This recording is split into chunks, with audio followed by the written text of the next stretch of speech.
Fala pessoal, boa tarde, Levítico capítulo 14. Hoje é o seguinte, dois pontos muito simples para a gente conversar aqui, tá? O primeiro deles é do versículo 1 ao 32, que vai falar como que o leproso ele foi curado e o que ele tinha que fazer, né? Então o que ele realmente tinha que fazer depois dessa cura aí. E depois do 33 ao 57, vai falar sobre a casa que teve ali uma lepra, uma praga na casa, né? Então pegou na parede, olha só, versículo 37, né?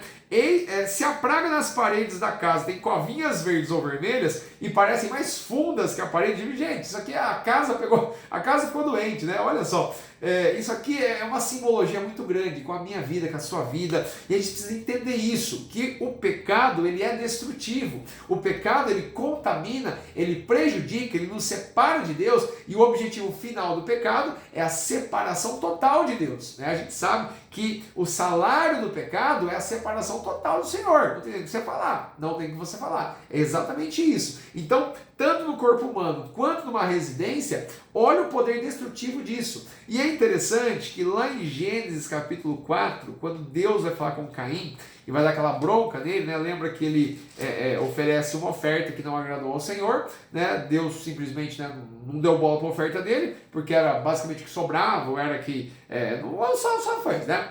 E olha só, versículo 7, olha o que diz, né? Deus falando para ele, por que caiu o seu semblante, Caim? Se você não fizer o bem, você não vai ser aceito. Só que se você fizer o mal, o pecado jaz à porta. Olha isso, pessoal. O pecado jaz à porta. E para ti será o seu desejo. E sobre ele você deve dominar, né? Então, olha só. Não tem nem o que falar. A porta, onde tem porta? Em casa tem porta, né? Então na sua casa tem porta, na minha casa tem porta. O pecado já essa porta. E agora a pergunta é: você vai abrir essa porta para o pecado entrar, para o pecado contaminar o seu coração, para o pecado contaminar a sua casa, sua família, o seu trabalho? Não podemos escolher isso. Qual porta nós devemos abrir? Aquela que o Senhor Jesus diz que está batendo. Lá em Apocalipse fala, né?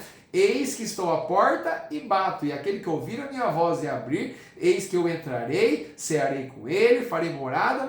Você quer coisa melhor do que deixar o próprio Senhor Jesus entrar? Então na mesma porta, às vezes, tem o pecado batendo e Jesus batendo. Quem que você vai deixar entrar? O pecado ou Jesus? Você sabe muito bem quem que você tem que deixar entrar, porque o Senhor é aquele que purifica, que salva, que limpa, que nos abençoa, que nos guia, que nos orienta. Você quer coisa melhor? Você quer trocar o próprio Deus pelo pecado, por um desejo que às vezes você bate o olho, você acha lindo, maravilhoso, você acha isso, aquilo? Não é. Isso tudo é enganoso. O pai da mentira é aquele que criou o pecado, porque ele peca desde o princípio. Mas o nosso Deus, ele é santo, ele é puro, ele é verdadeiro, ele é fiel. E o que ele mais quer é que você abra a porta para ele entrar, fazer morada em você e você ser filho dele. Você realmente ler essa palavra, meditar essa palavra, crer nessa palavra e estar com ele um dia nos céus. É o que Deus deseja de você hoje. Então eu espero que você abra os seus olhos, abra os seus ouvidos e não importa o que o pecado ofereça, negue, pule fora, caia fora e abra a porta para Jesus. É isso que você deve fazer, tá bom? Então são esses dois pontos que Levítico 14 trata, tá? De uma maneira bem simples e bem direta, né? Aqui tem um ritual, né, que eles vão ter que fazer, que Deus estipulou. Versículo 1 fala: falou o Senhor a Moisés dizendo. Então, Deus está mandando.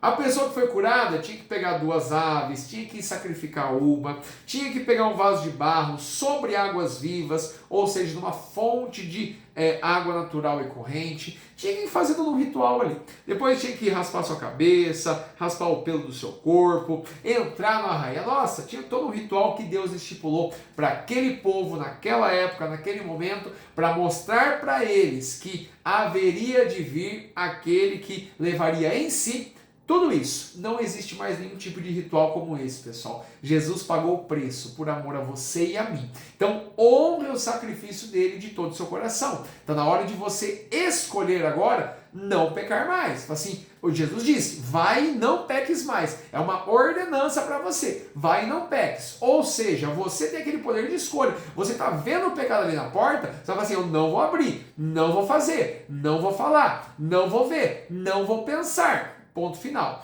Cristão peca por acidente e não por rotina. Toma muito cuidado com isso, tá? Porque realmente a vida do cristão, por diversas situações, ele não é perfeito. Nós não somos perfeitos. Nós caímos em algum momento, mas automaticamente o Espírito Santo que habita em nós, ele já nos cutuca, ele liga o sinal, o alerta, e você já fala: fiz besteira, não devia ter feito isso. E aí as palavras de Jesus têm que ecoar na sua cabeça: vai e não peques mais. Ou seja, Senhor, eu me arrependo desse maldito pecado que eu fiz aqui, que eu cometi, e eu não quero mais isso. Você tem que se arrepender e realmente abandonar isso e viver para o Senhor em dia após dia de santificação, né? A gente já conversou aqui em outros vídeos, né?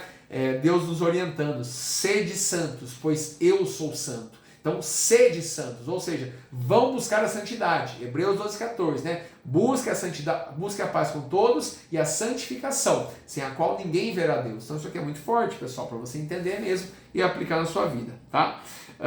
Então, esse é o primeiro ponto, nessa parte mais espiritual. E também da casa aí, né? Essa casa, ela tem uma simbologia muito grande com isso. Se você ficar deixando o pecado entrar na sua casa, sinto muito, vai contaminar você, sua mulher, seu esposo, seus filhos, vai contaminar sua família, seu trabalho. Não faz isso. Você sabe muito bem o que é pecado, você sabe muito bem o que é errado, né? Às vezes você fica: mas será que é? Meu, para com isso. Pega a palavra de Deus e medita nela. Busca a presença do Senhor. Deus te orienta, Deus já sabe exatamente o que você está buscando, precisando. Mas você às vezes precisa criar aquela vergonha na cara e falar assim: eu não quero mais, eu não vou fazer mais.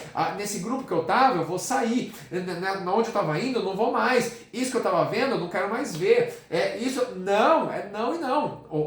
O falar não para o pecado é o diário, e falar sim para Deus é todos os dias, né? É a mesma coisa: não para o pecado e sim para o Senhor, todos os dias. Aquele que perseverar até o fim será salvo. Então, se ligue quanto a isso aí, tá? E os dois textos do Novo Testamento que eu gostaria de compartilhar com você, que faz uma total ligação aqui, é Marcos capítulo 2, o paralítico de Cafarnaum, e Lucas 17, a cura dos 10 leprosos. De uma maneira bem simples e bem direta, olha só, vocês sabem da história: os amigos daquele paralítico entraram pelo telhado e Jesus, vendo aquele homem, disse assim: filho, perdoados estão os teus pecados. As pessoas ao redor falam assim: mas por que está dizendo essa blasfêmia?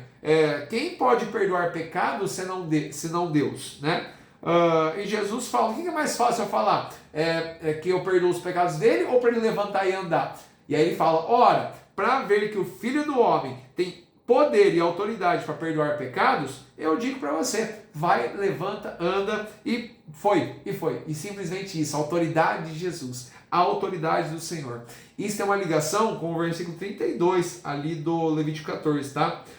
Diz assim: esta é a lei daquele em quem estiver a praga da lepra, cuja mão não pode alcançar o preciso para a sua purificação. Ou seja, eu e você não somos autolimpantes, autopurificantes. Nós não conseguimos por nós mesmos nos purificar. Precisamos do Espírito Santo conosco para a purificação. Então, ou seja, Jesus é aquele que tem poder de perdoar pecados. Ele mesmo pagou todo o preço por amor a mim e a você. Honre isso, pessoal, honre isso. Escolha não pecar. Escolha realmente, fale não ao pecado. É sério isso, é sério isso. Nós não somos perfeitos, nós caímos, mas todos os dias você tem que falar não para o pecado e sim para a presença do Espírito Santo no seu coração. Entenda isso, tá?